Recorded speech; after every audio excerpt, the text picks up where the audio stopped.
just to give you an idea of the beginning right now. We haven't even got into it. The water's starting to come up and over. The streets are going to be flooded pretty soon. Tide's super high. I don't know, it's blowing about maybe 40.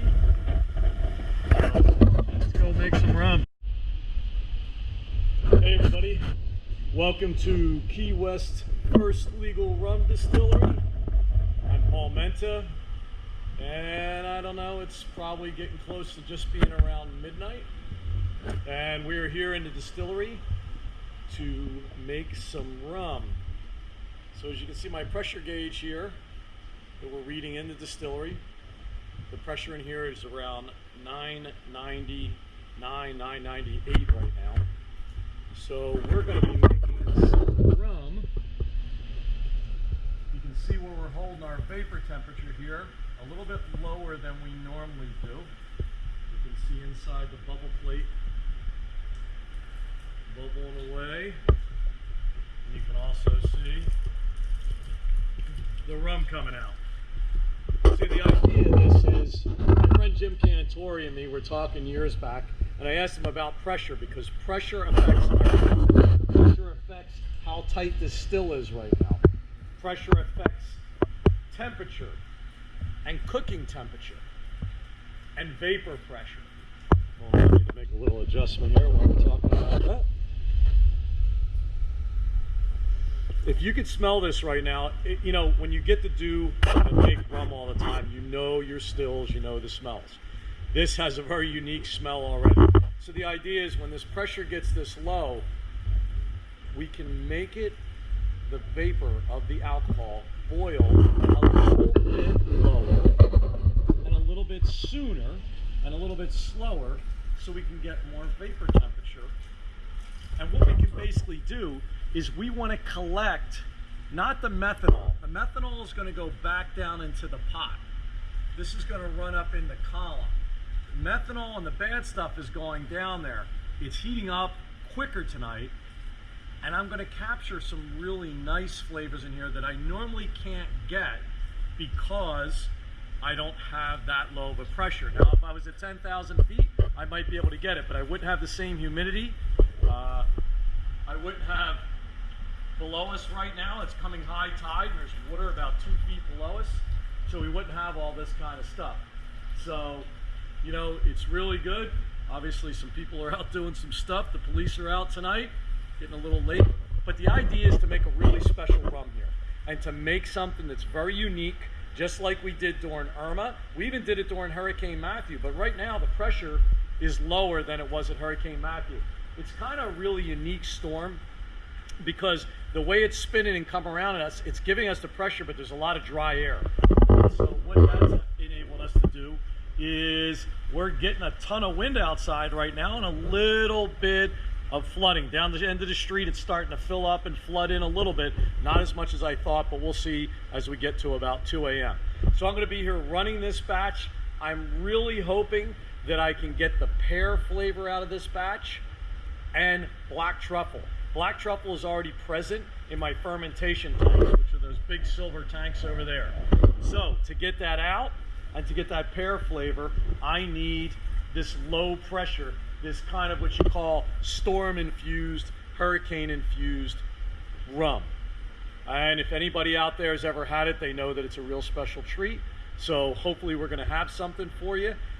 Whatever we get in bottles, I'm going to bottle it up, and we're going to donate all the money to the Samuels House, an amazing nonprofit down here that helps people, moms and kids, stay sheltered, have a safe place to be, get food, and have a house and everything. So this we're doing for them. So it's a late night work of love, and looks like I'll have company most of the night. The guys are out, and we're making rum. We're holding some good pressure. The temperatures are where we want it. And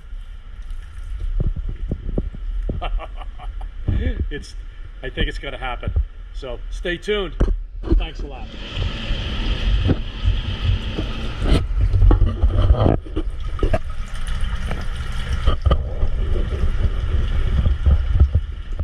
We got a really good batch coming out of this. the taste is all over the place. There's pear, there's other things going on. Won't even be able to figure it out till it sits overnight. We can kind of test it tomorrow and stuff like that. But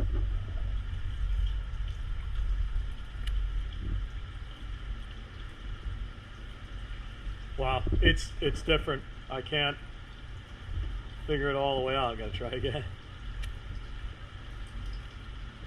I think you want to say it's like a bit of a burnt caramel, a little bit of like a toasted caramel or something at the end, but I think that's that truffle part that came out the last time.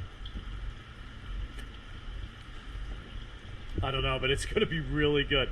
So listen, thank you all for paying attention to our normal craziness and how we do it.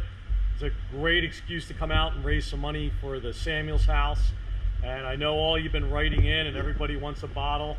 I'll get it filtered and get it tested tomorrow. We'll take some readings on it. I'll get a bunch of bottles signed up. And if you're going to want to get one, you can call us up and reserve it, and we will put it away for you. Whenever you get down here, you can get it. Thank you very much. And all your support during COVID and everything has made a huge difference to us here. And we just want you to know, here in Key West, we really appreciate you, and we can't wait to see you. So thanks a lot, and be safe wherever you are. I'm going to get out before the flood starts.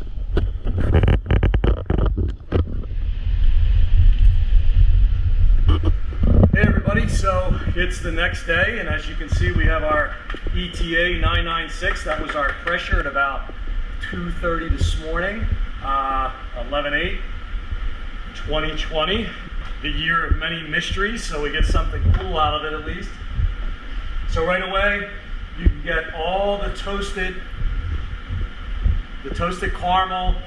I mean, definitely it's the pear. It takes you a second for your nose to figure out, oh, that's pear and everything. So this is our high proof. I have more over here. So if you look at the high proof, you can see we're about,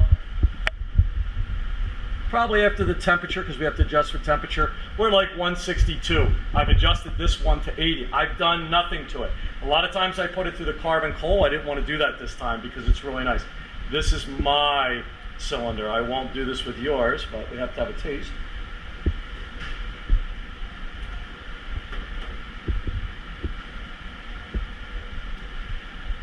There's a lot going on. All of a sudden it's, wow.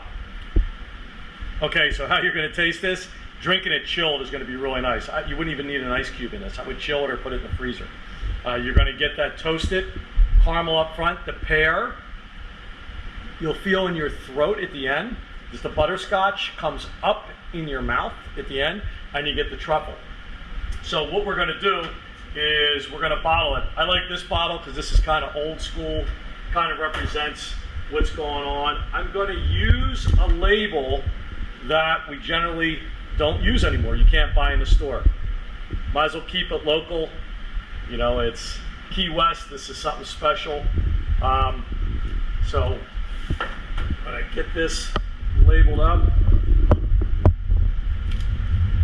right there.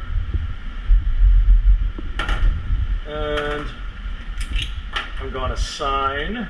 So we got ETA.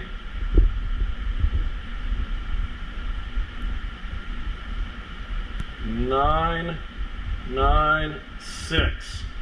So ETA 996. It's on the 11/8/2020.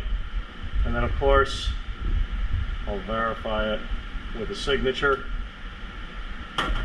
We will kind of fill them up old school right now. Get this all filled up. So listen, we'll have these ready in the next 4 or 5 days. If you'd like to go and contact us and reserve one, you can, and we will hold it and store it for you. It's only going to get better. Once it gets corked, I'm going to dip this in wax later and everything, and we'll have it all set up. So it's going to be something special. It's going to come with a little card that kind of signifies what we've done and everything. Thanks for following me through this journey of the last 24, 30 hours of sitting up in the middle of the night distilling with everybody thinking I'm crazy.